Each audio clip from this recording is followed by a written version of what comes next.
I'm the CEO of Unikrn. We're a Seattle-based, well, kind of Seattle-based. We Seattle-founded esports company. We're an esports betting company. How many of you have heard about us? Wow, look at that. That is amazing. I mean, you know, to think that in 2014, you know, we started this company, and now most of the people in the room know who we are. That's actually a really good thing. And we've done a pretty incredible job of building our brand and getting into a heavily regulated industry, which has been super challenging. And I'll talk to you a little bit about that, and then we'll go into you know, sort of the crypto world.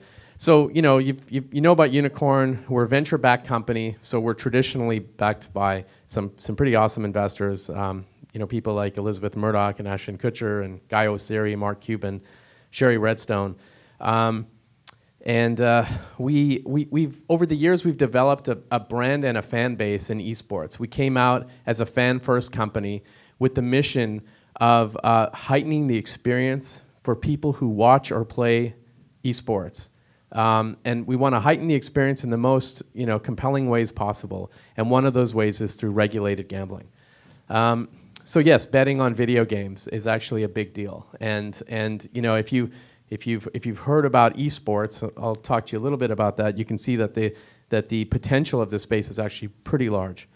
And we've established a number of partnerships over the last number of years. You know, we have a partnership with the Kings, with MGM, with a whole bunch of like larger companies and players in the space and people who want to get into the esports space. And we're also built on blockchain, and I'll talk to you about that journey as well and what that means for us. So, you know, esports is happening now. I'm sure you've all heard of it, given that we're from Seattle, one of the best places that originated esports through Valve. Valve is a real hero in this space. They've basically created some of the best games that are highly competitive. And there's an event happening now called the TI, or the International, which the prize pool is the largest it's ever been. It's $25 million in cash. And that actually is crowdfunded. So the people who play Dota are the ones who are funding this prize pool.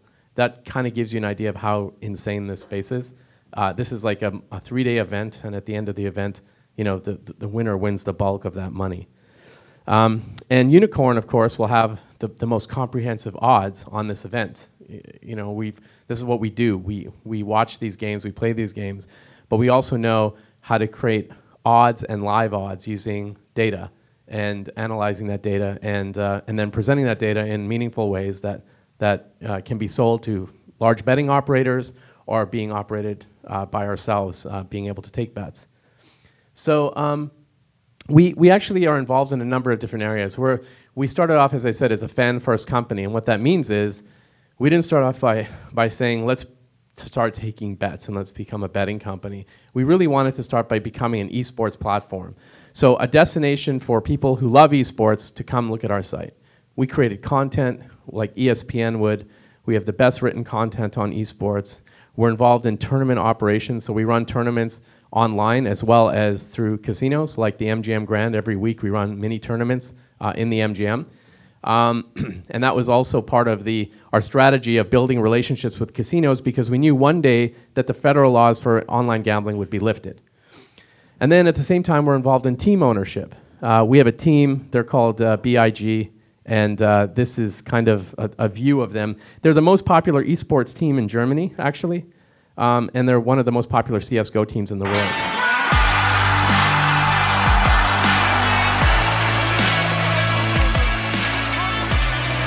Seeing all the people, they were cheering for us, they were calling our names, and it was one of the best feelings for sure in my life. If you see it in a realistic way, it is way too hard to go to the final even, and now we are here, and tomorrow we have the last game, and I think it will be a good one. We need to take it now for the German fans, for everyone. We will give everything we have for Germany, for all our fans, for big, and Germany will go crazy tomorrow.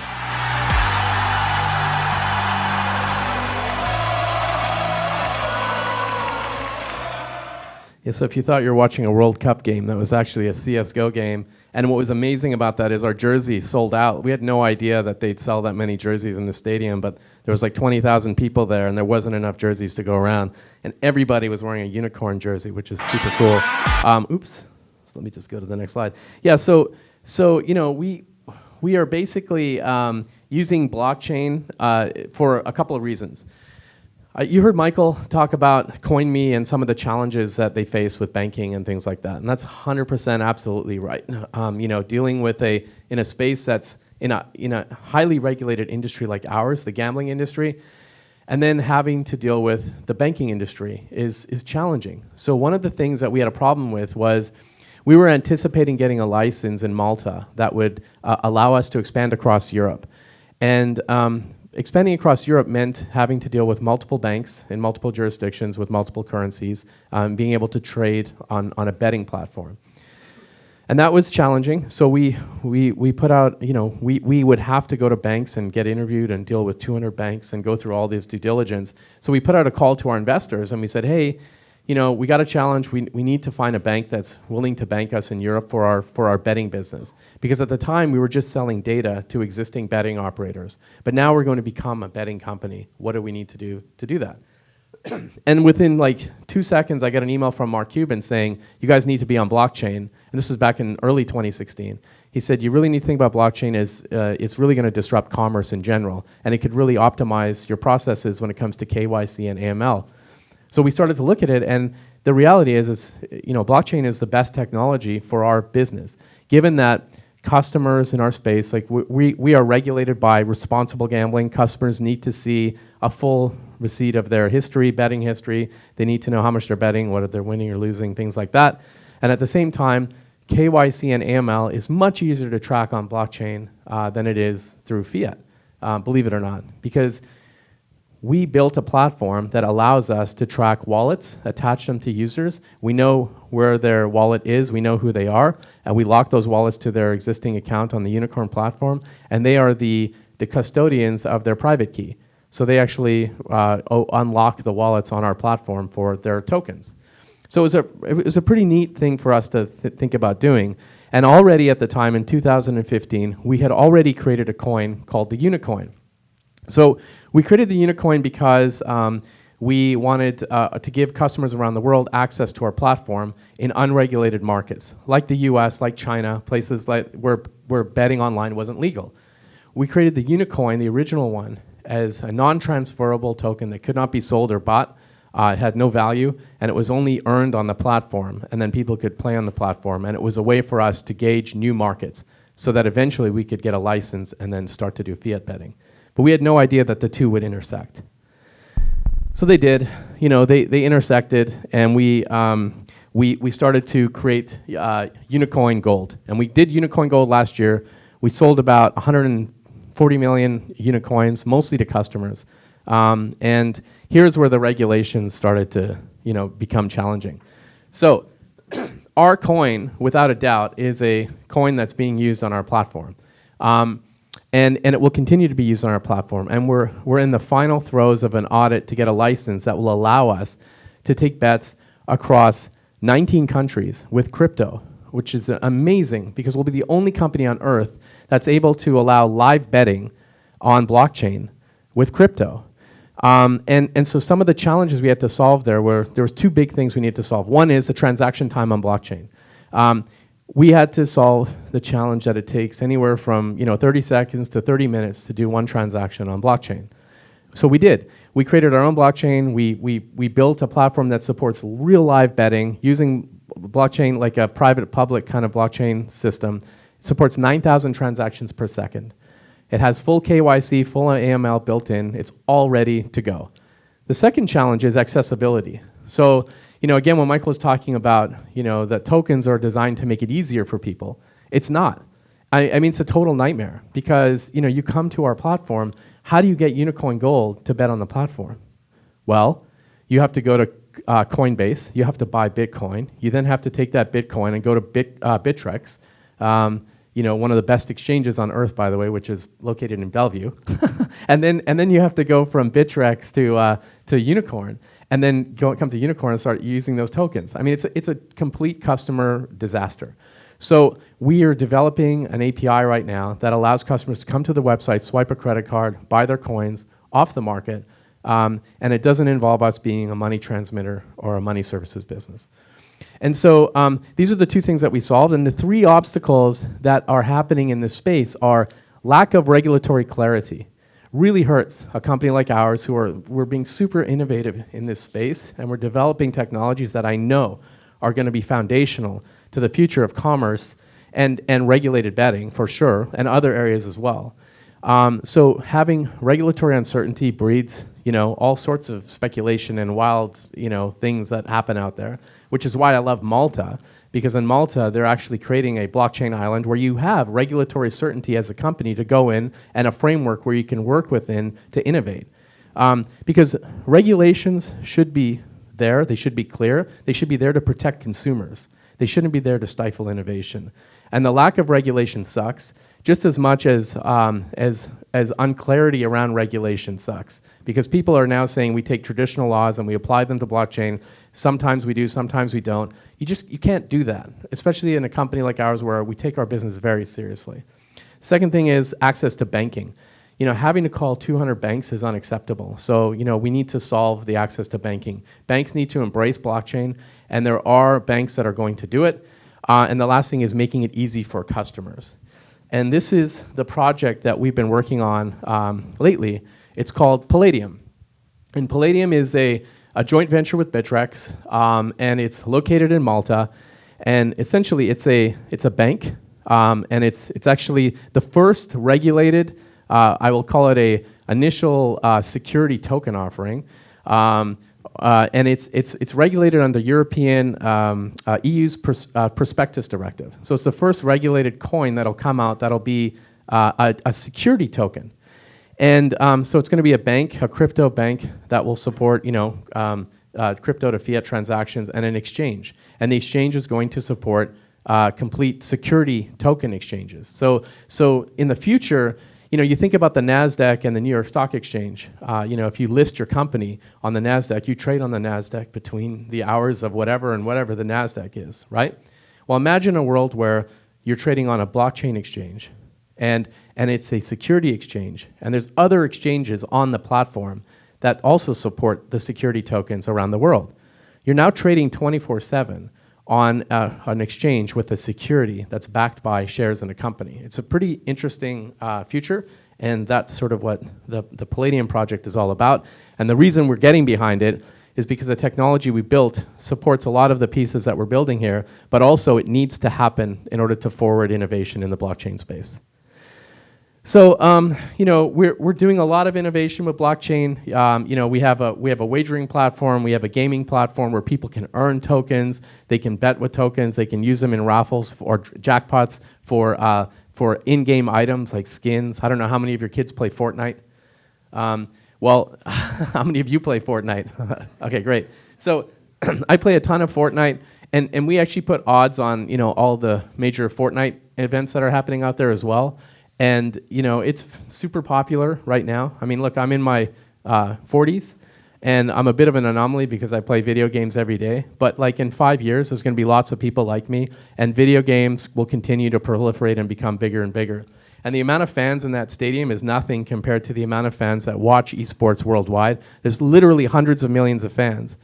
And this is sort of my last point about this, is the intersection between in blockchain with cryptocurrency and esports is probably the largest potential customer segment out of any customer segment, because our customers actually are familiar with crypto, they're familiar with blockchain, they're familiar with trading Bitcoin and Ethereum because they're younger and they're tech savvy and they actually like this stuff. Millennials like this stuff. And so I think we're onto something really big, and I think we're going to see it come to fruition this year. We will be live with crypto betting by September with the features that I mentioned in 19 countries around the world. I think that's really going to put our company in a different space altogether. So So yeah, so we're using blockchain to enhance gaming and esports across the board. We're working on improving viewer experiences, engaging users in real time. We're powering wagering with unprecedented speed and security. Other betting operators are not even close to doing this yet. And we're getting a lot of calls about our technology and how it might be licensed to them as well. And then we're just empowering live events and things like that. So we're doing a lot of really interesting things. As I said, we're born in Seattle, and we are now located in multiple places around the world. We have our large office is in Berlin. That's our main office. We have an office in Sydney, Croatia, Poland, Las Vegas, New York, and Seattle. So any questions? I got 5 minutes. Yes. You can ask me anything, by the way. It's fine. I'm just curious, how does this compare to stock streaming that Twitch? So Twitch, I think, developed something where they have a free coin point system or something that you can use. I don't really know much about it. The way we work is the way Unikrn works is we use Twitch as a viewing window. We also use YouTube. YouTube gaming, wherever a stream comes from, we have that viewing window, and we also produce live odds in real time. So as you're watching the game, you can actually see the odds change based on the betting action that's coming in. It's like watching a football game. You can watch a football game and you can say, is Russell Wilson going to drop the ball, at this play? You can do that with our platform. So, eventually I imagine the way sports betting is going in the US, and the way our technology works, you'll probably see Unikrn sort of expand our horizons. But right now, we're an esports only company. We're in the future, we might be an esports first company, but we'll always be esports, known for esports. So, other questions? Yes. So, I'm guessing y'all operate as the casino and not like Augur, where they peer-to-peer. Yeah. Have you tried Augur, by the way? It's so bad. I mean, it literally takes like an hour to download. It's a completely broken experience. It looks like it's developed by engineers. I mean, it is terrible. And then not only engineers, I should say, no designers. Like there's no creative people involved in the thinking on how this thing was created. I guarantee you there wasn't one woman who actually was involved in designing this thing, because it is a complete mess. Yeah, there you go. So. Exactly, and the worst thing about fully decentralized product like that is, the notion that you should offer a betting product on a fully decentralized platform like Augur is ridiculous, because now they're having, betting markets on potential assassinations, for example. That's so dangerous, and that is exactly why this space needs regulation. Like, the idea that you can put a betting market on somebody getting assassinated it's like putting it's like putting a bounty on someone's head. It's crazy, and it makes this space look bad. It makes it look like, you think about Bitfinex and you think about all the other crap that goes on. That's the kind of shit that takes over the headlines in the blockchain space, and it makes us look bad, and it needs to stop. So, I think when you look at all the coins that are out there, there's like over 2,000 coins. And in the last year, obviously there was a lot of exuberance and people were buying any particular coin or whatever. And now the market's down 95%, right? But Bitcoin and Ethereum are still kind of holding water. With that said, we're buried underneath a pile of crap. And over time, what's going to happen is the market's going to clean itself up. People are going to wake up and start making they're still going to start looking at usage and platforms that are actually driving usage. And that's going to change, and that's where the cream is going to rise to the top, and that's where this market gets stronger, and the next bull market will be bigger than the last one. But in any case... Round of applause for that statement. Sure, thank you.